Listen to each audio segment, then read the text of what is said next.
I checked my phone and noticed I had 13 missed calls, all from my mother-in-law, Martha. Not again. While thinking about this, my phone vibrated once more. I answered, "Hello." Martha sounded angry. "Excuse me. Wasn't the allowance for this month supposed to be $3,000? It's overdue? Excuse me. I told you to send the allowance. This month's payment hasn't been deposited yet." Martha ranted, ignoring my situation and only thinking about what she wanted. I was fed up with her. Even in this situation, she doesn't think about what she says and does, right? I have no choice but to go for my last option. I gathered my thoughts and told my phone, "Your son has passed away, so I can't send an allowance anymore. I'm Jennifer Smith, 32 years old, a busy woman working at a major financial firm and a housewife. I got married about 2 years ago to my beloved husband, Mark, whom I met through our shared hobbies. His kind nature and warm smile drew me in, and we quickly developed feelings for each other. After a year of dating, we got engaged, both convinced that we were the best for each other. We lived together without major quarrels and decided to marry. Everything was smooth until a problem arose. Martha, my mother-in-law. My father-in-law passed away a few years ago, leaving Martha as Mark's only family. The trouble began when I first visited her before our wedding. "Nice to meet you." Martha clearly showed displeasure. "So, you're Mark's fiancé?" "Yes, I'm Jennifer Miller." "You're a rather plain girl. I wonder what Mark sees in you, huh?" I couldn't tell if she was joking or serious. Having such words from my loved one's mother shocked me. Observing my distress, Mark scowled at Martha. "Hey, Mom, what's with the sudden harsh words? How can you say such things about the person I chose?" "No, Mark, I'm just trying to pick a suitable woman for you." "Pick? I'm the one who chose her. You have no right to interfere. Don't say it in such a cold way. I'm just telling the truth because I care about you. If you were really thinking of me, you'd simply support us. Why can't you understand such a simple thing?" An argument unfolded between mother and son right before my eyes, making the air heavy. As it was my first meeting with Martha, I wasn't in a position to intervene. Despite the lingering awkwardness, we eventually conveyed our intent to marry. As we were leaving, Martha called out to Mark, sounding somewhat disgruntled. "Mark, can I have a word? You're going to keep that promise after you get married, right?" "What promise?" "You know about the allowance." "Ah, that. Yes, I'll be sure to take care of that. Can we not discuss it here, please?" "Well, I was just asking." The tension between my husband and his mother persisted, and discomfort hung thick in the air. In the car on the way home, I questioned Mark about the conversation he had with his mom as we were leaving. "Hey, Mark, about the talk you had with your mom." "Yeah, I should have told you about it, Jennifer. I heard something about an allowance.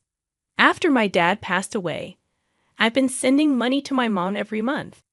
"How much?" $2,000. "What? $2,000? I couldn't help but raise my voice in surprise. He sighed deeply and began to explain slowly. "Actually, my mom has a debt. She lost a lot of money at a casino a long time ago, and she's still paying it off. Her health isn't great these days, so she spends a lot of time at home. But she still needs money to live, right? But $2,000, isn't that a bit too much? If I try to lower the amount, she keeps calling me over and over. And no matter what, a mother is still a mother. I worry about her living alone." "I see. Mark is really devoted to his mother, but that makes sense. Since his father passed away, Martha has been the only family he has left. Regardless of her character, she's still his beloved mother. At that time, I only saw my husband as a kind person. 2 months after our wedding, during my lunch break one day, I got a call on my smartphone. The call was from Martha. When I answered with a hello, Martha began to speak cheerfully. "Jennifer, long time no see. Can we chat for a bit?" "Yes, what can I do for you?" "Well, I was hoping you could start sending me money."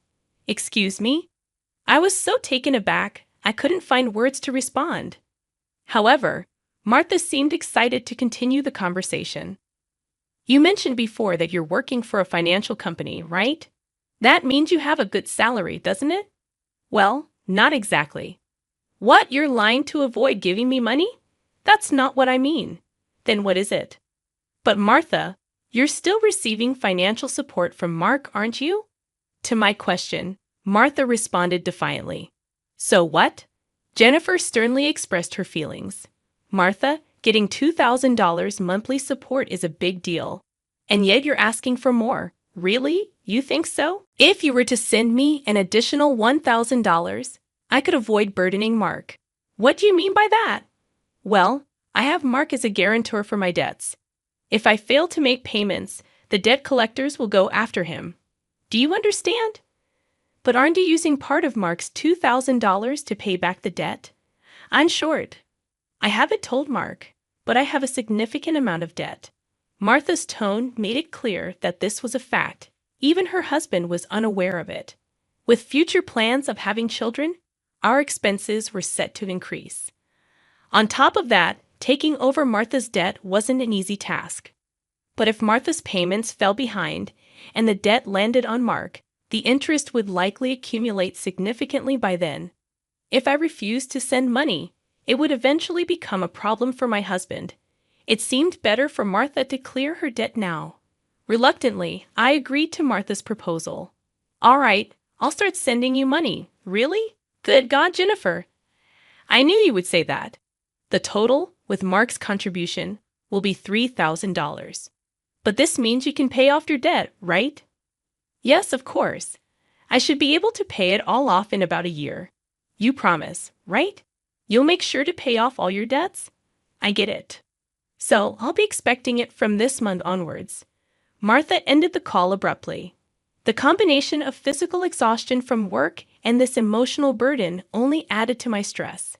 $1,000 a month, that's going to be rough, but it's also to prevent future problems for us.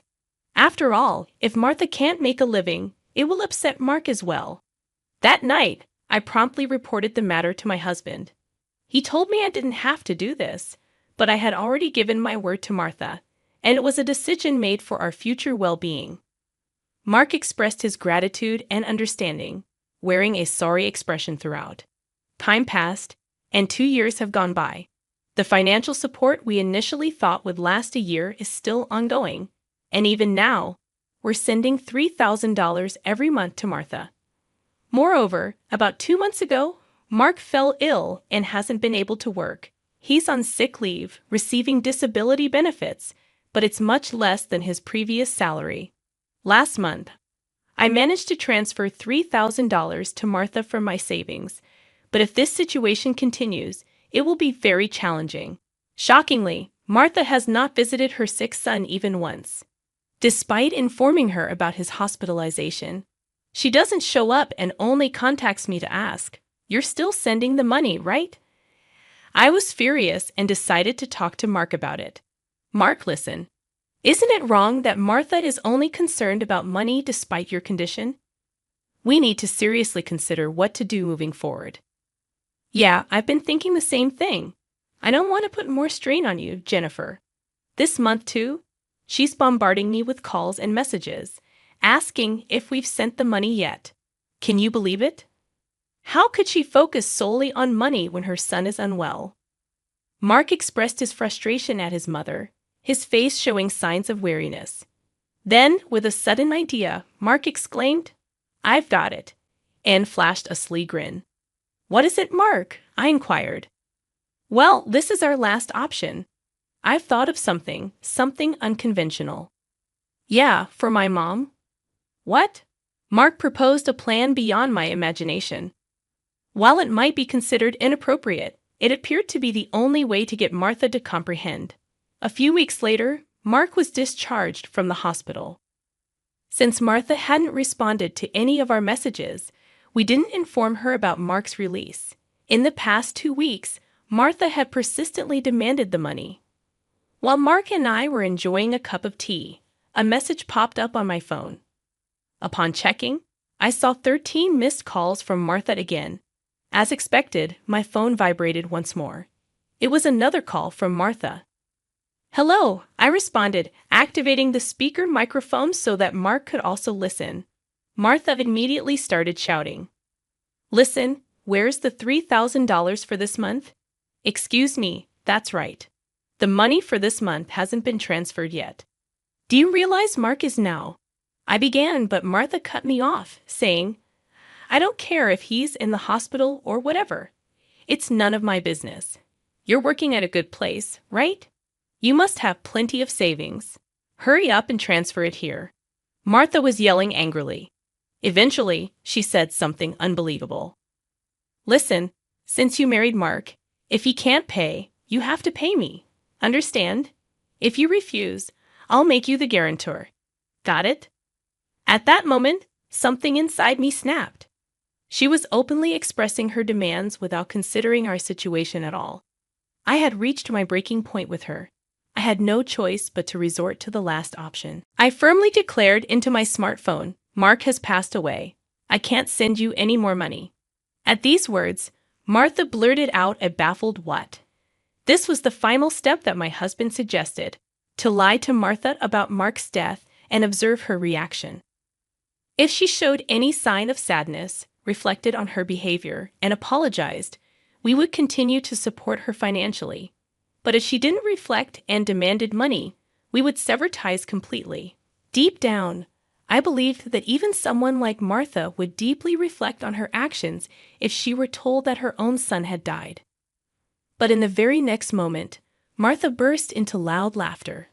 Yay, what's so funny? I asked.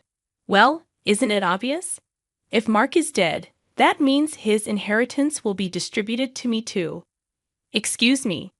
I've been looking into it since I heard that Mark was sick. Listen here, 2/3 of Mark's assets are yours, but 1/3 is mine. I was at a loss for words. I never thought that when she first heard that her son was sick, she wouldn't look into treatment, but into how the inheritance would be divided. My anger surpassed. I was simply dumbfounded. My husband seemed to feel the same way, and as our eyes met, he slowly nodded. This was the signal to continue with the plan. Once again, I spoke firmly to Martha. Martha, did you hear what I said? Mark is dead. I heard, and what about it? Aren't you sad your own son passed away before you? You just make sure to send me some. I won't let you get away with not doing it. With a click, the phone line was cut off, and a dial tone echoed. I glanced at my husband and saw that he was shaking, his face red with anger. Mark, are you okay? I asked. As I asked, my husband looked into my eyes and said, I'm cutting ties with her. She'll likely come here eventually, demanding money. Let's wait until then, okay? But are you really okay with this, cutting off ties just like that? I inquired. Yeah, I have no regrets. After that call, she's no mother. My husband's eyes were filled with hatred, and I felt the same way. A person who only thinks about money over her own son's life is not family to me. A few days later, as we expected, Martha came to our house. For the time being, I decided to hide my husband in the next room and deal with Martha myself. Then Martha approached me with a face like a demon. Hey, give me Mark's inheritance right now, she demanded. Again with that. Anything else to say? He's already dead, isn't he? It's pointless to say anything now. Yet you never even visited him. What are you saying? Are you really his mother? You're so annoying. Give me the inheritance right away. I don't mind getting a lawyer. Speaking more would be a waste of time. Just as I thought that, my husband emerged from the next room. Seeing him, Martha let out a startled gasp, as if she had seen a ghost. Mark, why weren't you dead? Long time no see, Mom. Sorry, but the news about my death was a lie. Lie? How could you be so disrespectful? I wanted to confirm your true nature, Mom. I was curious about how you'd handle the allowance if your son died. But you turned out to be a gold digger, just as I suspected. I got that perfectly. What? How dare you call your mother a gold digger? Silence. I'm cutting ties with a toxic parent like you. Martha's mouth was agape at my husband's angry shouts. She could not come to terms with the fact that her own son was severing ties with her. What? What does this mean, Mark? It means exactly what I said. I can't consider someone like you as my mother. No way. Then what about the allowance? Do you really think I would? You're on your own with the debts. We're moving. Wait, please. If you do that, what about my living expenses? With tears in her eyes, Martha reached out to my husband. He forcefully shook off her hand, looked at her coldly, and said, I don't care about your living expenses. You have been living off us without even a single apology. I really understand your despicable nature now. Don't you dare show up in front of us again. No, wait, Mark. Are you going to abandon your mother? Ignoring her words, my husband seized Martha's arm and guided her to the front door. He tossed her shoes and bag outside and escorted Martha out of the house. Martha created a commotion outside for a while but eventually disappeared, possibly unable to withstand the scrutiny of the neighbors. Despite her multiple attempts to contact us, we ignored all of them. Martha's number was set to be automatically rejected, and we completed our move.